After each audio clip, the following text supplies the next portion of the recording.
If I asked you to use one word to describe Clannad after story, chances are 99% of you are going to give me some kind of synonym for sad. Even if I gave you as much time in the world to get your point across, I'll bet the first thing out of your mouth is still gonna be, it was a sad one. Now please stop breaking into my home just to ask me about Clannad. And I don't blame you, but I also want you to know that I only kicked in your door to prove a point. See, with media, there's often one prevailing emotion that gets attached to any given work. This one is funny, this one is brutal, this one is disgusting, etc. Time passes, things change. And as our memories become hazier, it becomes easier to boil down a work into the simplest of terms. I don't think there's anything wrong with that, but I find that the media I love the most tends to encompass every emotion in some meaningful way to create a rich and endlessly fascinating experience. And I think the way our brains work necessitates something always being there to remind us how special a story is to us, even as we and the rest of the world change. This is for anyone who was deeply affected by Clannad Afterstory just like I was. Whether you just finished it, whether you've been playing through the visual novel since 2004, or even if you've only seen the anime. It's a love letter to a phenomenal story about change, family, and what it means to live. I know, look, okay, I know, that is the corniest thing you've ever heard, but dude, I cannot contain myself today. I will try my best to calm down while you stare at the intro, because hey, I haven't used it in a while.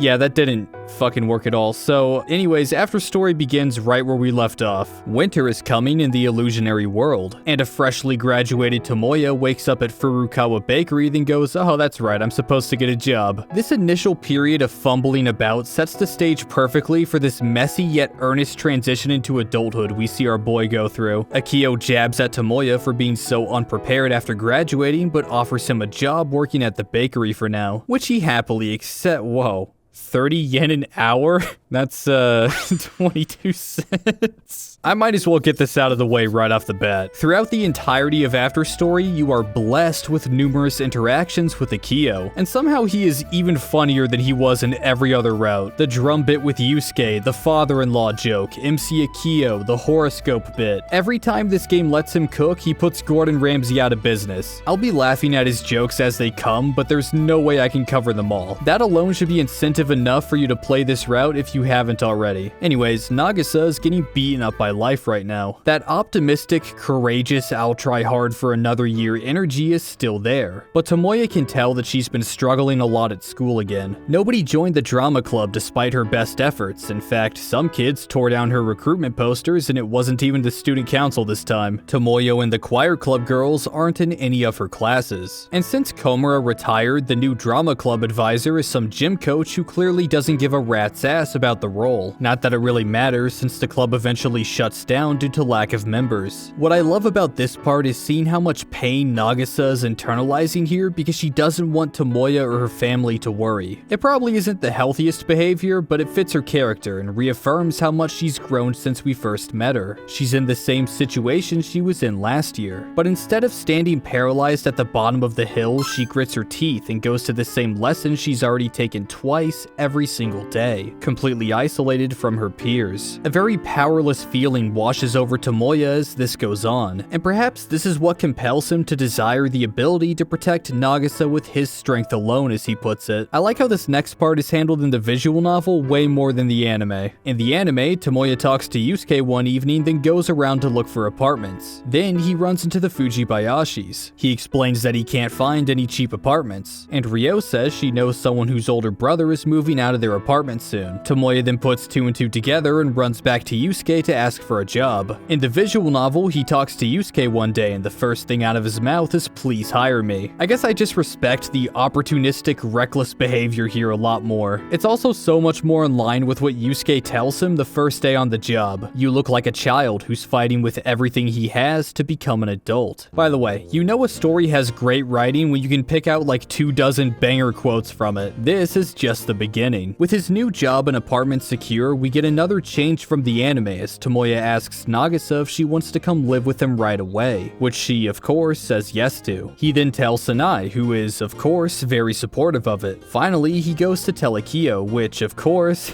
proves to be very difficult. He finds him checking his horoscope in the newspaper, which reads, "Someone may snatch away something precious of yours this month. You will probably be holed up in bed for a while from the shock of it all." He gets frustrated by it, then hands the paper over to Tomoya to check his. "This month, you'll be able to artfully steal away something owned by another. They'll be furious, but that won't matter as long as you get away." They continue this bit for a while, until eventually we see Akio and Tomoya walking up to the neighbor's house to apologize for breaking yet another window with a baseball. Akio is reluctant, like a child, as he exclaims, "I shouldn't have to apologize for being awesome at baseball." But as they talk to the neighbors, Tomoya takes notice of how Akio's wacky antics seem to keep a smile on everyone's face. This man has the power to make people happy, a fact that the player should be intimately familiar with by now. As they walk home, Tomoya gains a new resolve and breaks the silence by saying, "You know, I want to make people laugh too." Yeah? Try tickling them. Can you stop being a perfect character for like 5 seconds so we can get this out? The conversation turns to Nagisa, and Akio finally responds by saying that if she wants to be with him, there's nothing he can say. He's lived for Nagisa's sake for so long that he understands her better than anyone, and it seems like the time has finally come to pass the torch on to Tomoya. I'll keep that smile on her face, just like you did before. Yeah.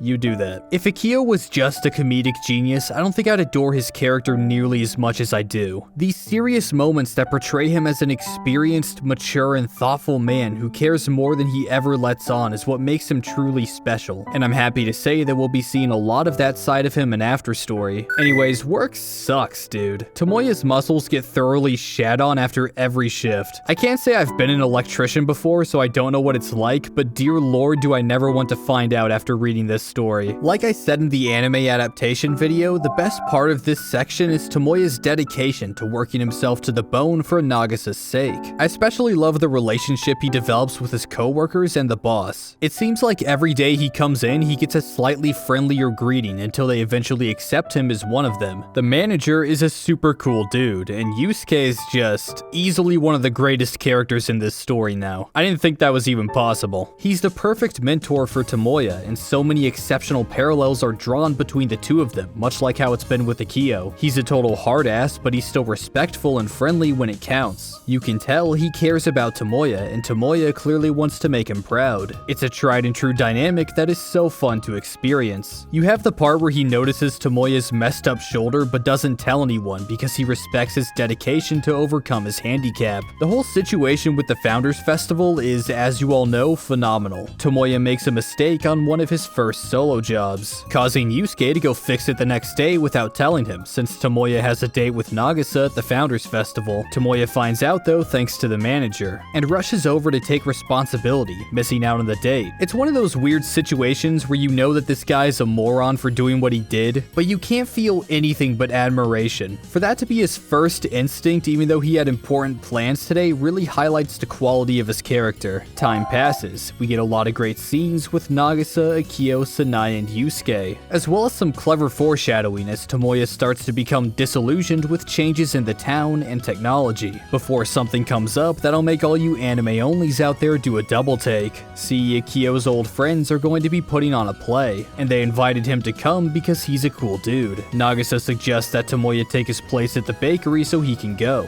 and we tell her absolutely not, because we can't actually do this sub route right now, and I refuse to try to make people happy if it's a suboptimal play. However, it's worth mentioning that if you do try and fail to go down this route now, you get to see more of Go-Getter Nagisa, which is always a treat. Sanae, on the other hand, has a visual novel exclusive story that we can go through right now. You know how in the anime they show you Sanae's cram school, which she runs in the bakery for a quick joke and then you never see it again? Well, here's what they skipped out on. One day, Tomoya visits the bakery and finds a newspaper that tells of a new proper cram school opening up in the area. The guy who teaches there is one of Sanae's former students, someone who really looks up to her and swore to become a teacher just like her when he grew up. That's very sweet, but the burning question on everyone's mind is, won't that put Sanae out of business? Well, it's complicated. See, the dude wants Sanae to come teach at the new cram school, right on, but that would mean she has to leave the bakery, which she doesn't want to do because she's very passionate about it. Plus, business would go down around since a lot of their customers only come to see her, which is understandable, right off. Because she's not the selfish type, she plans on just handing over the kids she's teaching to the new school so they can have better facilities. She smiles as she tells this to Tomoya, who isn't surprised to see that she's taking this on the chin but still feels like she's holding something back, and tries to comfort her a little by saying, "I would have loved to have you as a teacher." She responds that she would have liked it too, but unfortunately she only teaches up to a high school level, so he's a little too old for her to teach him anything. This causes Tomoya to have a flashback to one of Akio's offhand comments about Sanae teaching Tomoya how to have sex after Nagisa inadvertently calls him impotent, which, as you might think, leads to the best line in the visual novel.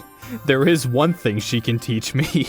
And then he just screams no out loud. Call it karma for the player admitting they love Sanae and Nagisa's route. And if you thought the torment was over, you're dead wrong. Tomoya keeps coming back to the bakery during breaks at work because he's worried. And one day he finds Sanae there alone. She wonders why he started visiting so often, and then asks if it's because he loves her. He admits that he does, and Sanae gives him a hug. Tomoya starts to think, oh crap, this is bad. But then the situation flips from comedic to wholesome on a dime as Sanae begins to stroke his head almost like a mother would. She tells him she knows about his mom and wanted to try comforting him just like she did when she was still alive. I've said it before and I'll say it again. This is one of the kindest and most genuine characters ever written. What's important though is how her actions in this sub-route beautifully contextualize the actions she'll take later in this story. 3 things to keep in mind. She's ridiculously kind. She loves this guy as if he was family. And most importantly, she, much like Nagisa is now, is the type who will grit her teeth and put her emotions aside when she needs to make sacrifices for the greater good. Also, Yusuke sees Tomoya and Sanae doing all this stuff, assumes that she's Nagisa, and asks to be introduced to her. One of the funniest scenes in the entire game, no question. Back to Akio, he proves that he's more mature than Tomoya twice in this side story, reinforcing Tomoya's position as a kid trying to become an adult, and Akio's as a genuine role model. Unlike Tomoya and Nagisa, who try to make something happen by rallying together Sanae's students, Akio hangs back because he understands her feelings, and gets that forcing a solution would only make things harder on her. Guilt from being selfish is the last thing someone like her wants to feel. If something's going to happen, she needs to do it herself, and thus, with no means of opposition, the end came. As the kids are all reluctantly walking away from Sanae, she starts to cry as it hits her that they won't be coming back. Tomoya tries to verbalize his thoughts, but Akio beats him to it for maturity point numero dos. I think you're wrong. Deciding what's best isn't something for others to do for you. Why don't you just decide for yourself? It doesn't matter how awkward it is, just try to push on. Come on, shout. Just be selfish. And in true Clannad fashion, we get a heartwarming scene of all the kids running back to Sanae as she yells out to them. It's a short but sweet story that gives her character the attention it absolutely deserves. It gives After Story a lot of new narrative seats to work with, and it gives us another light orb.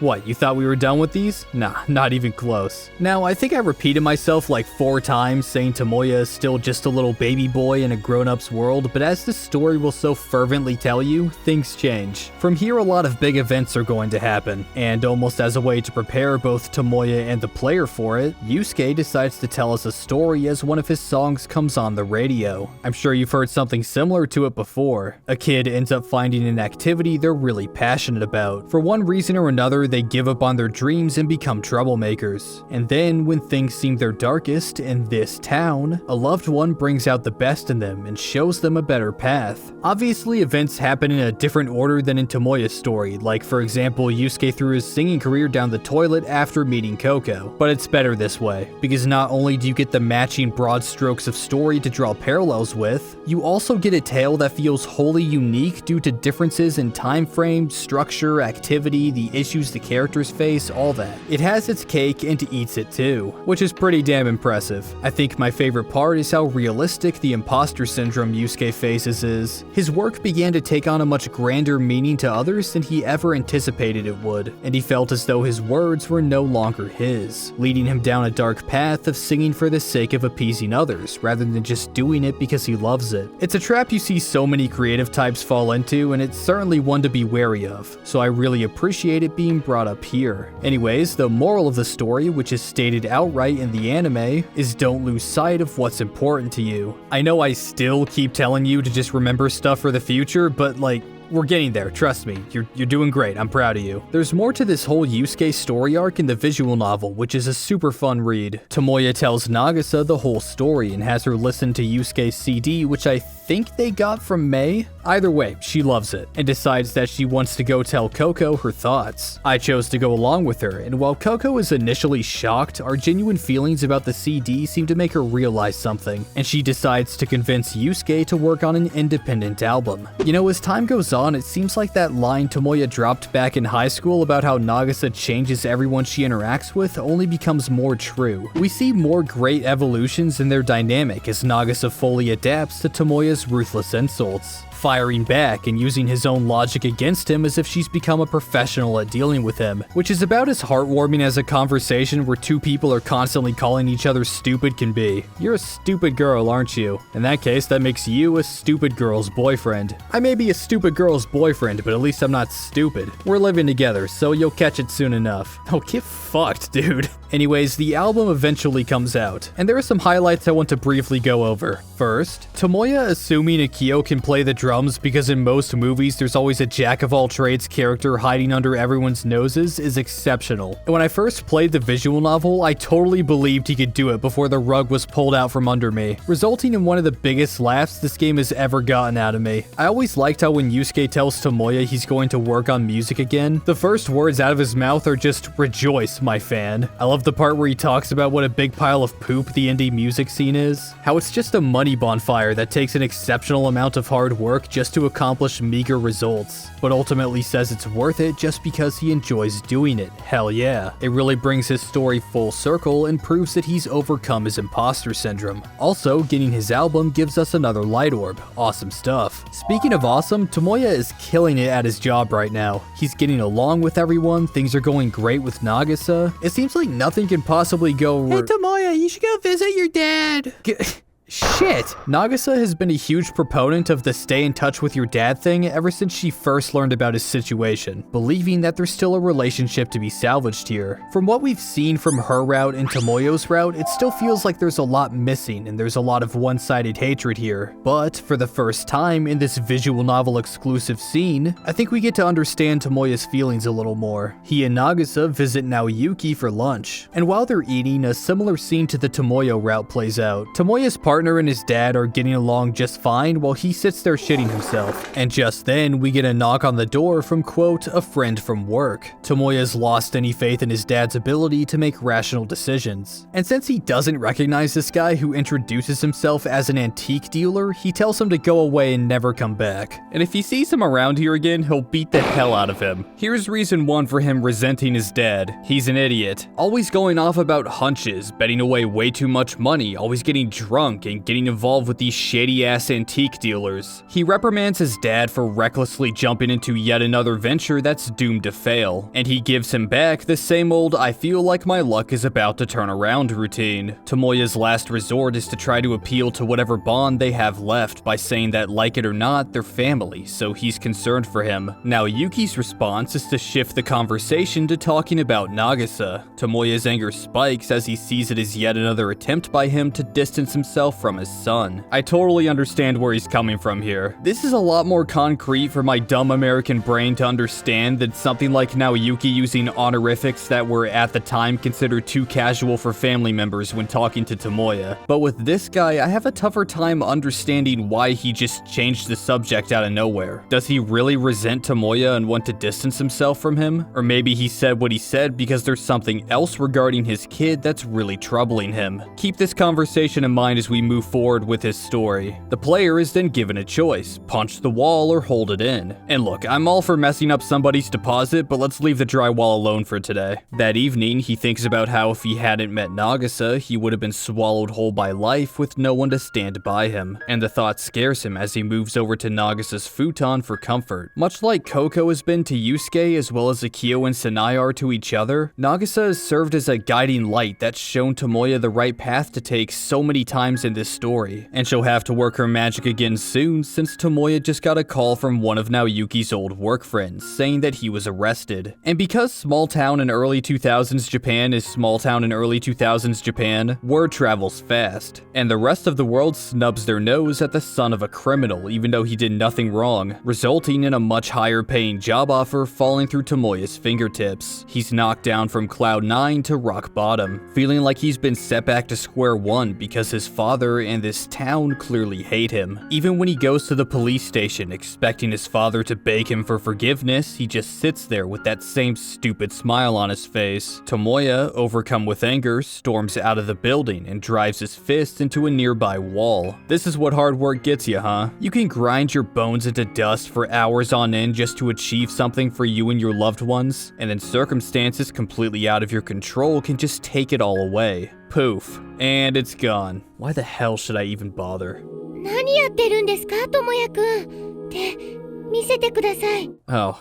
Yeah, that's right. People sure are stupid, huh? What was it that Yusuke told us? Don't lose sight of what's important to you? Well, for a split second, Tomoya did, and look at where it got him. He's all worked up, thinking nasty thoughts, his hand hurts like hell, and he has the person he cares about most in the world all distraught. Now that he's realized this, he knows that being by Nagasa's side is the only place for him. So despite how pathetic he feels right now, he speaks his mind. Hey, Nagasa. はい、 Do you want to get married? はい。 She answers without a moment of hesitation. Hey, Nagasa, will you always be by my side, no matter what, for the rest of our lives? はい。どんな時も、いつまでも、そばにいます。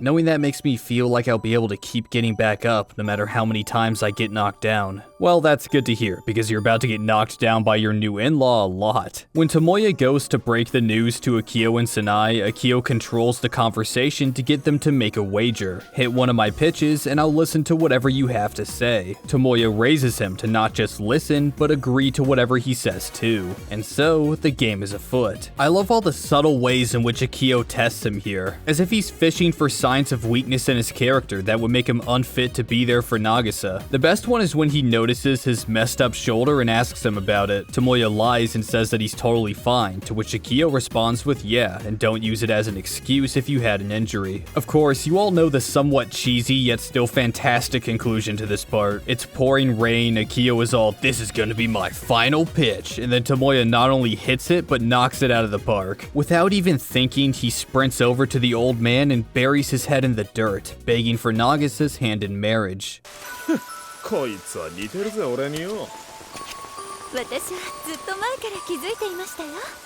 そっくりです。 I freaking love this game, dude. The plan is to hold the wedding after Nagasa's graduation in 6 months, so... Oh, wait, actually, I should mention that the drunk Nagasa bit is in here. Also, she gets sick again, but at this point in the school year, she'll still be eligible to graduate regardless of how many days she misses. Time passes, and she graduates at home without any fanfare. The girl who deserved to enjoy this special day more than anyone else was left all alone, in a bittersweet yet ironically fitting end to her high school career. Yeah, screw that. Let me call up the boys and we'll give you the ceremony you deserve. This is one of the best scenes in After Story. We get to see Sunahara again, Mei, Komura, the choir club girls, and hopefully Kyo. If you're following along with me and you see anybody other than her, you're a really bad listener. But enough about you. Nagasa gives her speech and it's a wonderful and heartfelt recap of the story so far, ending with the powerful declaration that despite it all, she still loves this school as much as she did when the game first began, because it's the place where she really gave it her all. Distant Years, the song that plays in this scene, is perfection. The somber opening always made me feel like it was trying to portray hardships that accumulate over time. The way people struggle in life, fall down, get back up, searching desperately for some kind of light at the end of the tunnel. And as the smoke clears, everything gives way to this simple yet powerful piano piece, offering reassurance and this glimpse of hope as both parts of the song combine for the final part of it, creating this beautiful harmony that so effortlessly conveys the intent of the narrative without a single spoken word. In spite of all the hardships you may face, giving it your all is always worth it. And there would be no point in giving it your all if you never faced hardships. These sentiments come across from Nagisa as we see her first tears since she promised Tomoya she would only cry when she's happy from now on. And in this visual novel exclusive part, which is probably my favorite thing about this whole scene, we see the CG of Nagisa and Tomoya in their school uniforms, walking home from school, hand in hand, under the cherry blossoms. In the Nagisa route, it was just a daydream, something that seemed like an impossibility due to their unfortunate circumstances. But somehow, some way, they made it happen in the end. Hey, Pops, I'm getting married, you're still a piece of shit though. Oh my god, Tomoya, we gotta visit him and stuff all the time because I feel bad for him.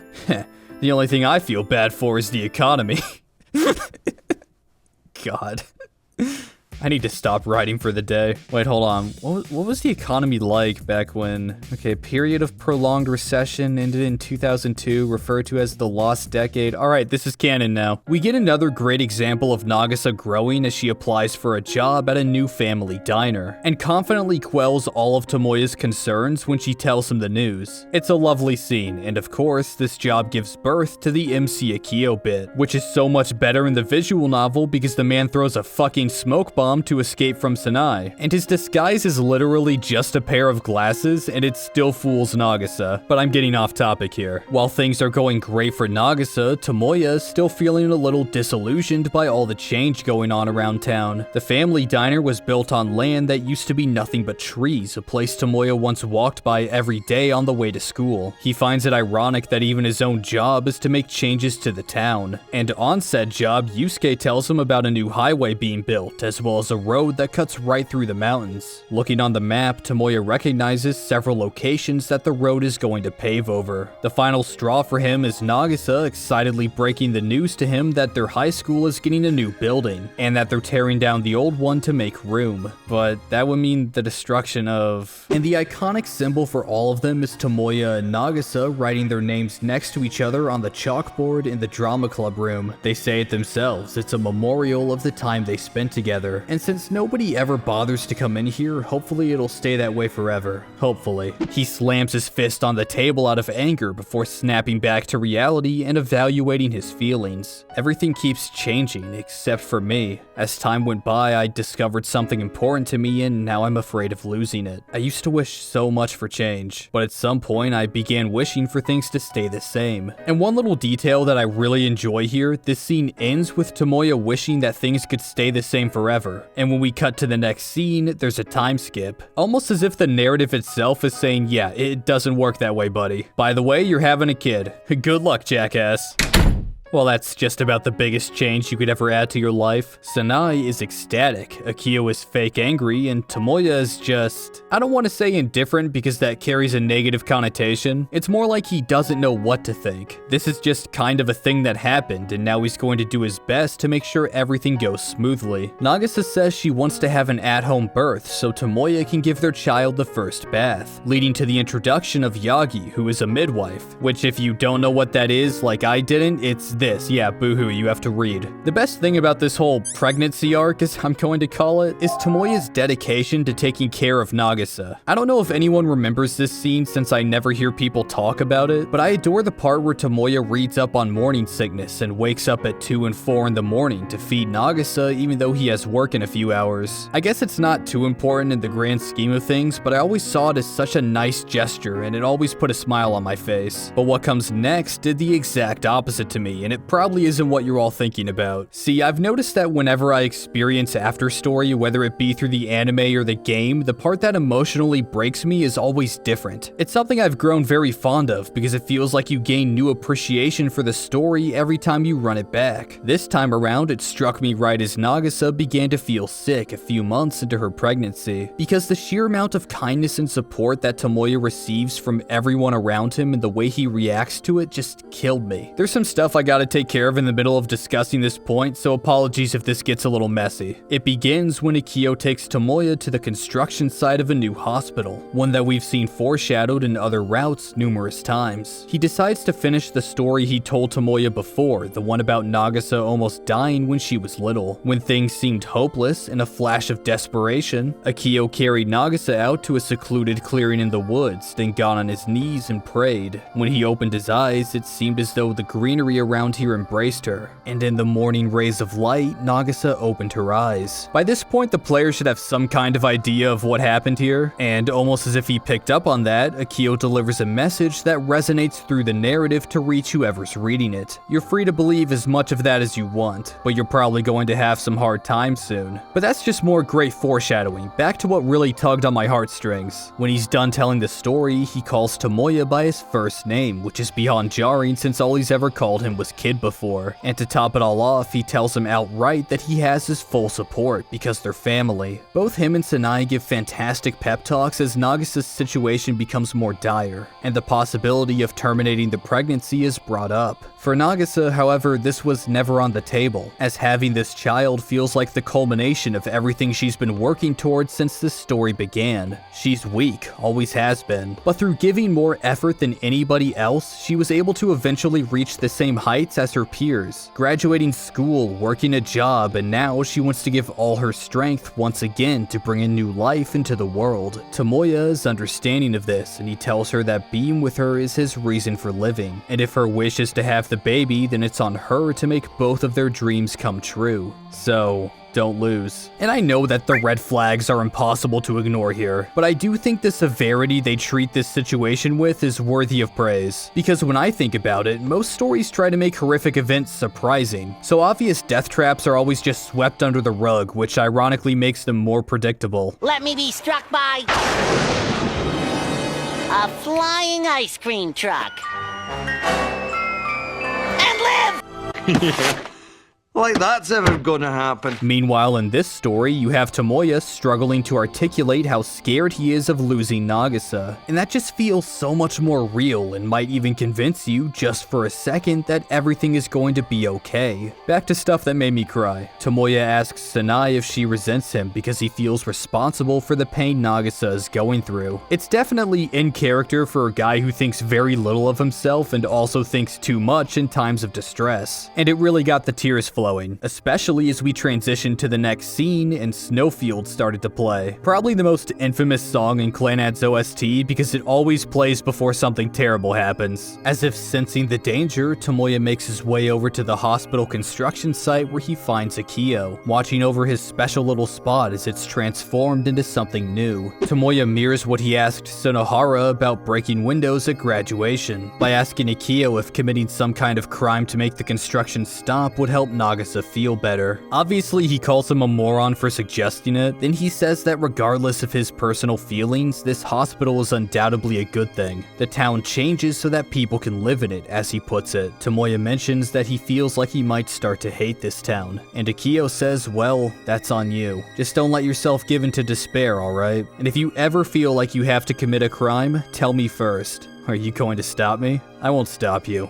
I'll do it for you instead, that's all. I never paid much attention to this visual novel exclusive line the first time I read it, but it really got me this time around. It was the perfect way to express just how much this man cares for Tomoya, and it couldn't have been more in line with his character. Maybe I was too focused on Nagisa's condition my first time through to really soak in and appreciate these Akio and Sanae scenes, but I know for sure that this time around they made me cry more than any other scene in Afterstory did. And the best part is, I'm positive that that's going to change the next time I read it. Anyways, time for pain. Nagisa goes into labor, and dear lord, it is not fun to read. It's worth mentioning that in the anime they specify that this was weeks early and there's an awful snowstorm preventing her from being taken to the hospital. But in the visual novel, all you have to go off of is how unprepared they seem to be for it. But once it begins, it's nothing but darkness for hours on end as Tomoya slowly but surely loses hope in this powerless situation. Much like the Kyo route, Its strength lies in how drawn out it is, making you feel each agonizing second as if you were really there. The one-sided conversation Tomoya has with Nagisa after the birth is fantastic, as only when you can tell what's about to happen do they break out the pretending everything's going to be okay routine. I especially like how Nagisa's facial expressions get weaker and weaker as time goes on, and when it's all over, almost as if she transferred her life into the newborn Ushio, Nagisa passes away. A rendition of her theme that we've heard so many times before invades our ears with this melancholic, stagnant melody, as if the entire world is grinding to a halt. We're brought back to the foot of the hill to school. Nagisa turns around and walks past Tomoya as he contemplates not speaking to her in order to avoid all this pain from happening. However, he works up the resolve to call out to her regardless, causing her to turn around and address him, no, the player, directly. No matter what life has in store for you from now on, please don't ever regret having met me. I want you to always live with strength. Is that too much to ask? Tomoya speaks up, saying no it isn't. He'll live on, never regretting the time he spent with her. She asks him to start liking the Big Dango family too, and they walk up the hill together. Now, if you've seen the anime, this scene might be jarring to you, as in there, Tomoya doesn't call out to Nagisa. You might also think the anime's version of the scene makes a lot more sense because it's consistent with how Tomoya acts after it ends. Personally, I think it works perfectly for both versions of this story. Remember, the visual novel is a game with player agency. I believe that this whole sequence was designed to encourage the player to not give up hope, as many scenes we've seen so far are. No matter what this game has in store for you from now on, keep pushing.